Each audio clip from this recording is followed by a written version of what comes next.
de forma muito especial. Graças a Deus nós estamos buscando em Deus sempre essa revelação, essa condução, o quanto que Deus ele tem sido assim zeloso para conosco.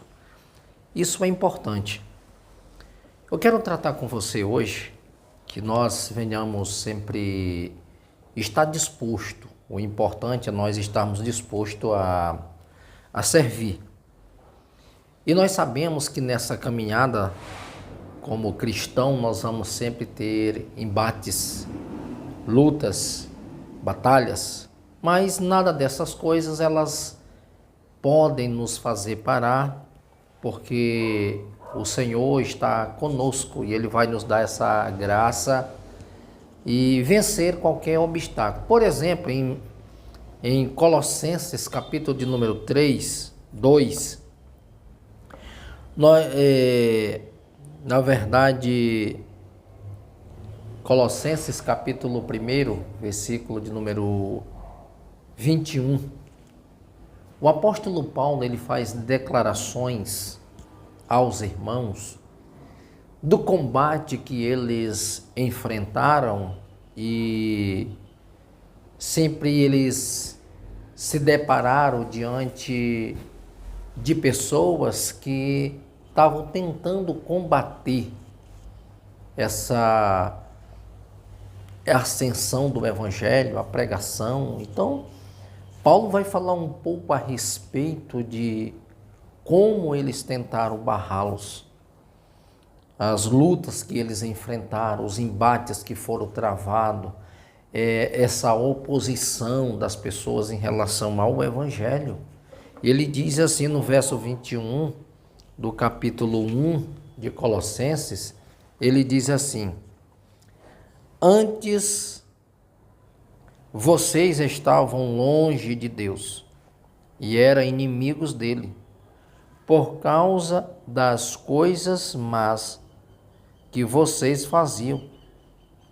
E pensavam, mas agora, por meio da morte do seu filho, na cruz, Deus fez com que vocês fizessem seus amigos, a fim de trazê-los à sua presença, para serem somente dele, não tendo mancha nem culpa.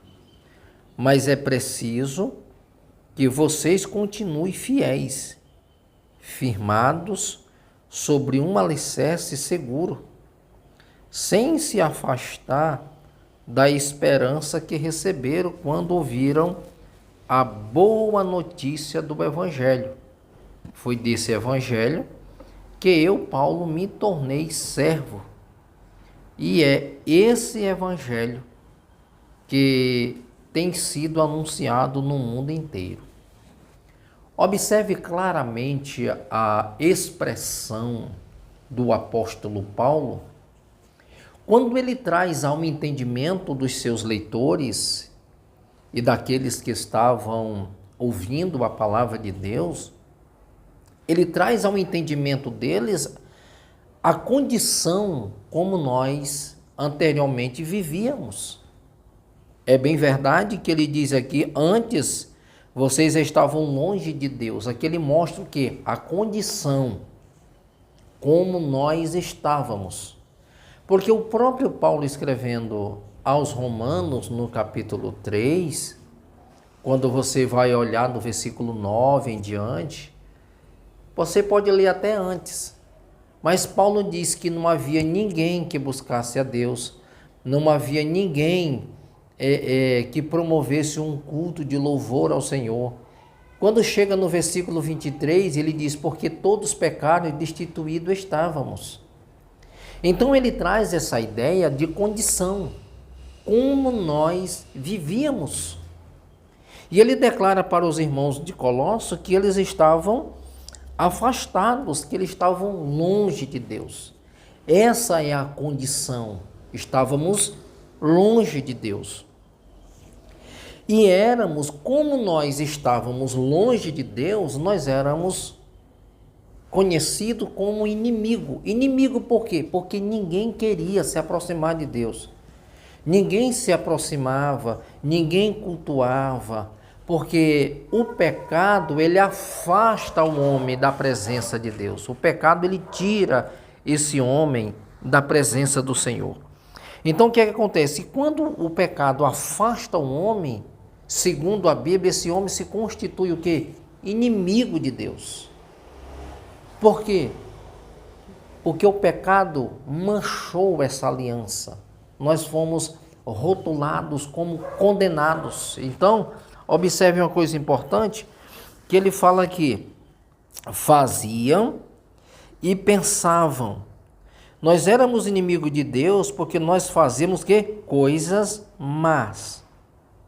Que vocês faziam e pensavam. Ou seja, a malignidade, ela estava entranhada nesse homem. O pecado nos afasta de Deus. E ao mesmo tempo que ele nos afasta, ele cauteriza a nossa mente. Nos tornamos pessoas de atitudes e de índoles má. Se torna inimigo de Deus porque tudo aquilo que nós fazemos antes não compatibiliza com a vontade de Deus e muito menos com o propósito. Então isso nos torna como inimigos, porque nós nos afastamos daquilo que é bom, daquilo que é puro, daquilo que é santo, daquilo que é amável. Então o pecado afasta o homem destas coisas.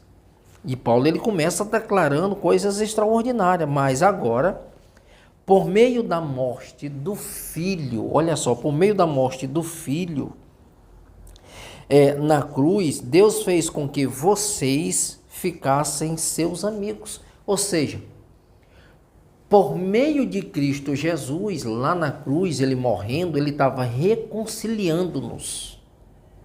Ele estava resgatando esse homem, ele estava trazendo esse homem de volta. Ele estava pagando o preço na cruz e comprando esse homem, dando-nos o direito de integrar no seio dessa família, de sermos chamados novamente por Deus de filhos, porque nós agora foi restaurado a comunhão, foi restaurado agora essa intimidade com Deus, a aliança foi firmada, um pacto foi feito, sabe? Foi restaurado essa intimidade. Viver agora de forma digna do Senhor, que glorifique, que revela a glória, a presença de Deus em nós, porque Ele está em nós. Paulo traz isso bem claro. Nos tornamos agora amigos, a fim de trazê-los à sua presença para serem somente dele. Isso é tão importante. Qual é o propósito de Cristo ter morrido lá na cruz? Nos tornarmos dele, nos tornarmos filhos dele. Reconciliar, estreitar esse relacionamento. Você tem noção de alguém que por alguma razão se afastou de você, sabe, cometeu um ato contra a sua pessoa, você se entristece, mas um momento de uma reconciliação, tem perdão, tem abraço, você esquece aquela ação, ela já não te prejudica mais, aquele sentimento de raiva você já não tem mais. Então a alegria, a paz, o gozo passa a reinar. Ou seja, a amizade ela foi restaurada, a aliança ela foi feita novamente. Aquele elo de intimidade que tinha sido rompido, agora está inserido de novo. É isso que Deus fez conosco através de Jesus Cristo. E Paulo diz assim: mas é preciso que vocês continuem fiéis. Nós estamos observando quem nós éramos e o que ele fez para que nós pudéssemos ser reconciliados. Agora vai exigir de nós uma permanência. Eu preciso compreender que foi o sacrifício de Cristo que me resgatou e me integrou de novo no seio da família. Agora, para me manter-me no seio da família, eu preciso me adequar ao sistema que esta família estabelece para que possa haver harmonia, para que possa haver essa integralidade, para que eu possa manter essa relação de amizade com essas pessoas. Observe que Paulo diz assim: agora, mas é preciso que vocês continuem fiéis, firmados sobre um alicerce seguro, sem se afastar da esperança que receberam quando ouviram a boa notícia. O que é que nos move? Você que está me assistindo, o que é que nos move? O que é que nos leva para Deus?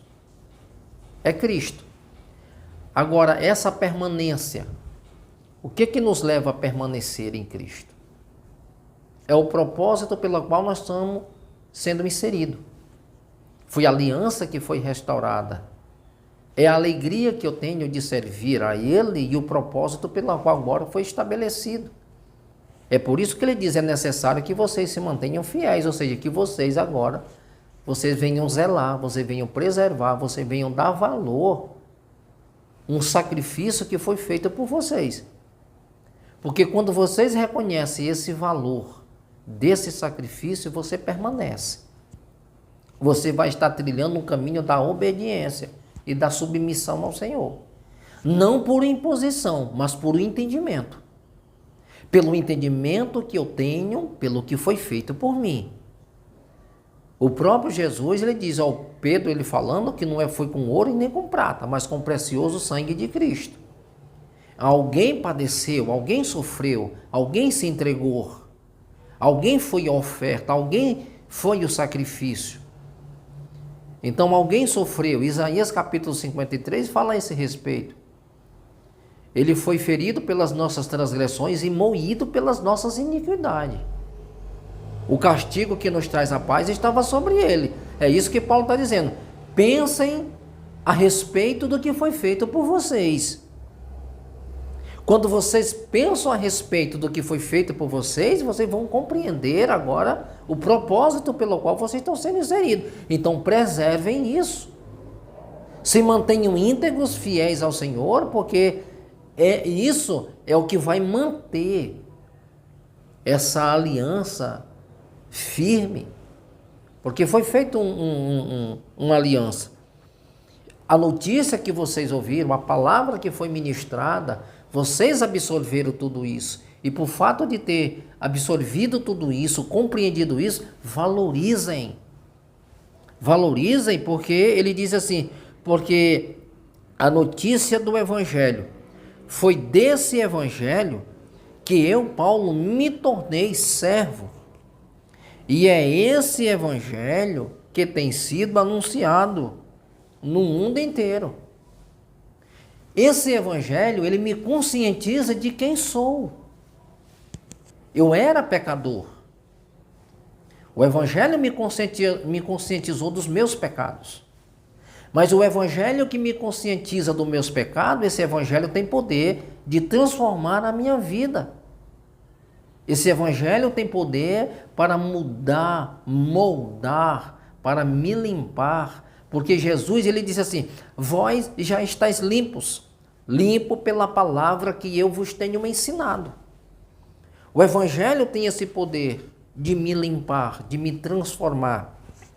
É por isso que no capítulo 1, no versículo 16 de Romanos, Paulo ele fala algo muito importante que deve ser compreendido com muita atenção. Ele diz assim, eu não me envergonho do Evangelho, porque o Evangelho é poder de Deus para a salvação de todo aquele que crê. Esse mesmo Evangelho, ele tem poder de mudança e nos leva a uma confissão. No capítulo 10, no versículo 9, ele diz, de Romanos, se tu crer no teu coração que Jesus Cristo morreu e ressuscitou dentre os mortos, tu serás salvo. Esse Evangelho, ele me leva a refletir sobre a minha condição e leva-me também a crer e confessar. Então isso é importante. O Evangelho promove em nós mudanças. É isso que Paulo está dizendo, essa mensagem do Evangelho, essas notícias. Eu me tornei servo desse Evangelho, que eu, Paulo, me tornei servo. E esse Evangelho que tem sido anunciado a todo mundo, a todas as pessoas.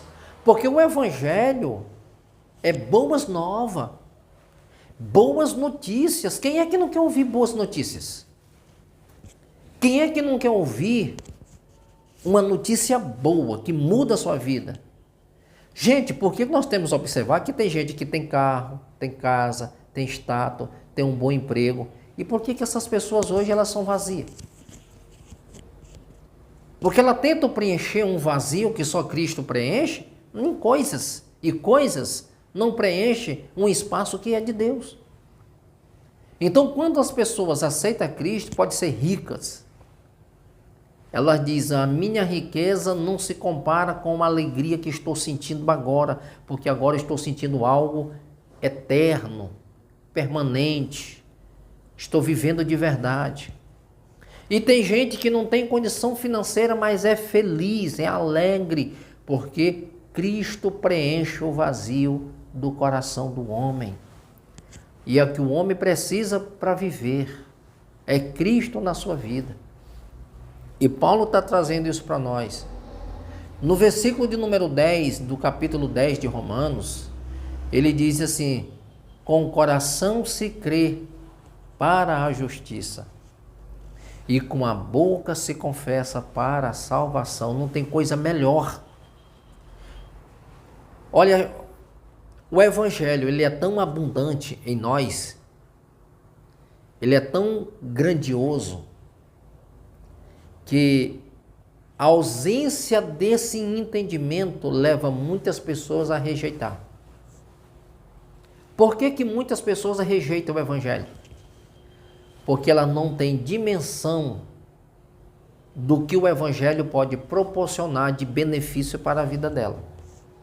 Aí a gente se apega com coisas, a gente tenta saciar em outros lugares, a gente sempre está nessa correria, em busca de algo passageiro. Mas quando você de fato se encontra com Jesus, você diz, passei tanto tempo em busca de algo e Cristo é o suficiente para mim. É por isso que Paulo diz que esta notícia, ela foi anunciada a todo mundo. Porque todo mundo precisa, todo mundo necessita, todo mundo quer. Mas nem todo mundo está disposto a renunciar à sua própria vida. Quando a Bíblia diz assim que nós devemos renunciar à nossa vida, ele fala lá em Lucas capítulo de número 9, versículo 23, ele diz, se quiserdes, vim após mim, negue-se a si mesmo, tome a sua cruz e segue-me.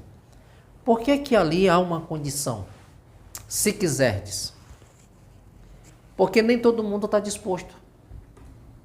Nem todo mundo quer seguir. Então, o convite de Jesus é, se quiserdes. Se você estiver disposto, se você estiver disposto a renunciar, se quiser de vir após mim, negue-se a si mesmo. O que é negar-se a si mesmo? Eu vou deixar de viver? Não.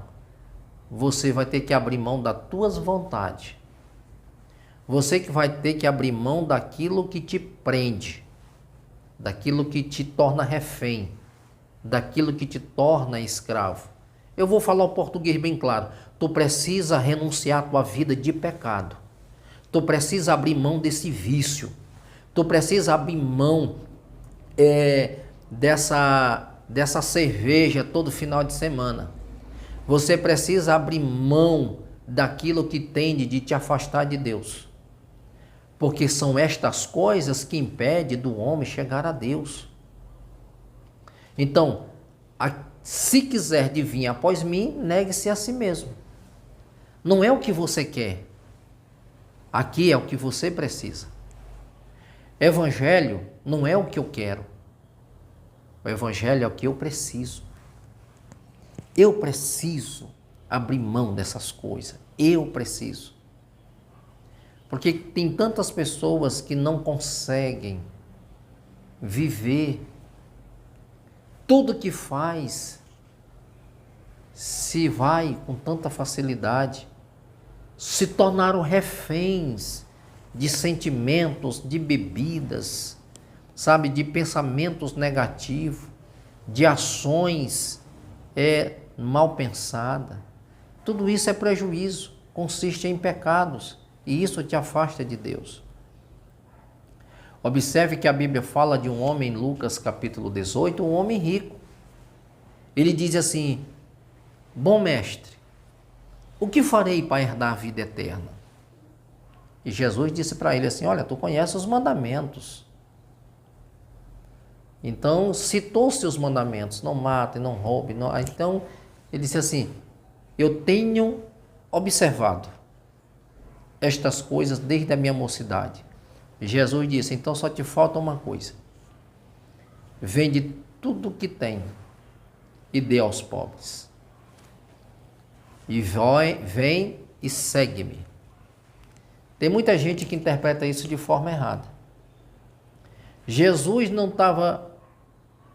Ou seja, para seguir Jesus, tu não precisa vender o que tem e dar para ninguém. O que Jesus estava fazendo ali era justamente testando aquele jovem em cima daquilo que ele mesmo tinha professado, porque ele chamou Jesus de bom. Ele disse assim: bom mestre, o que farei para herdar a vida eterna? Você sabe da resposta de Jesus em seguida? Ele disse assim: por que que tu me chama de bom?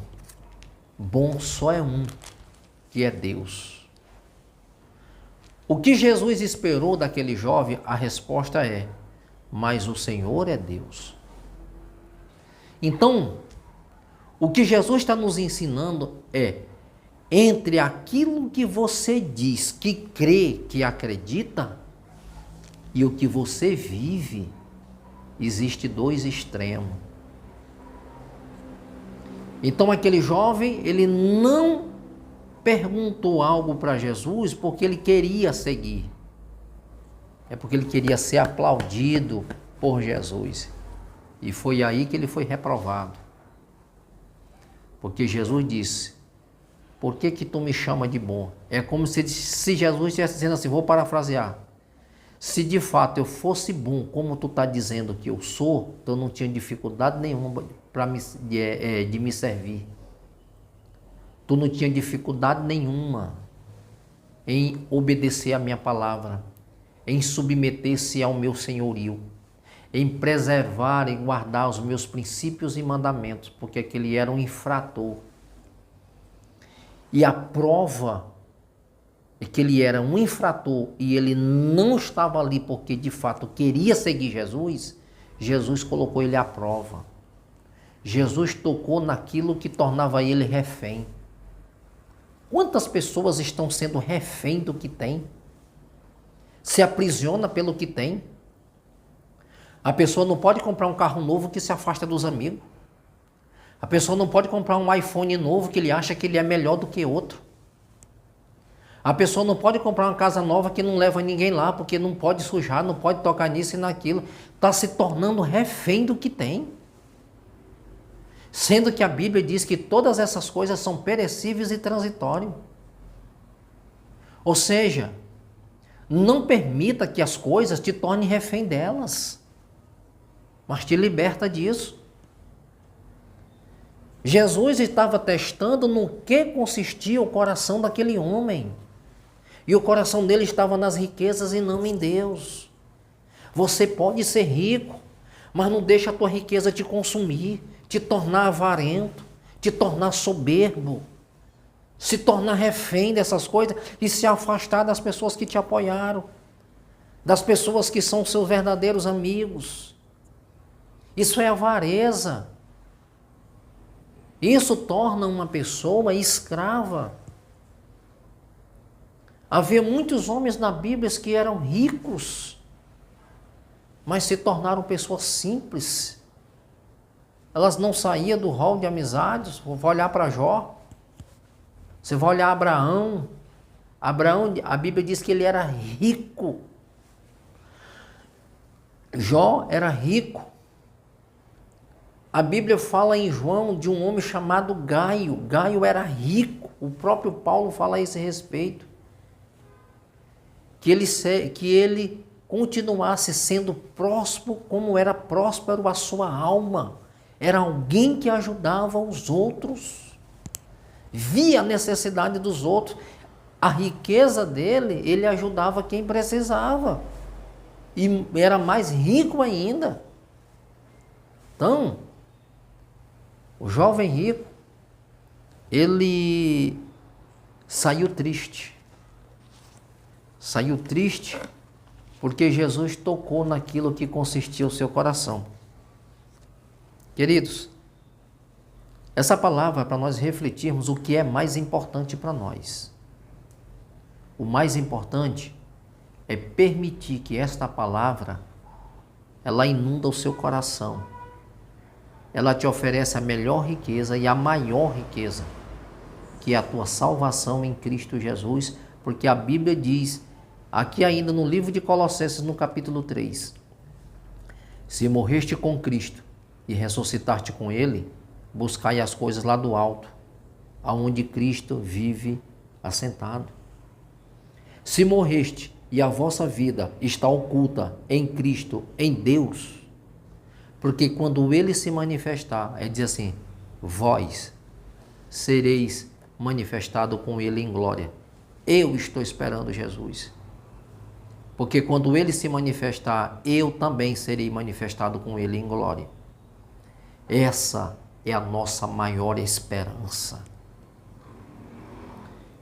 Por isso que Paulo diz que esta notícia, ela era anunciada em todo o mundo, no mundo inteiro. Então faça isso. Que esta palavra, ela possa alcançar o maior número de pessoas para ser salva, abençoadas pelo Evangelho de Cristo Jesus. Que o Senhor te abençoe, te dê muita graça, em nome de Cristo Jesus. Amém, Jesus.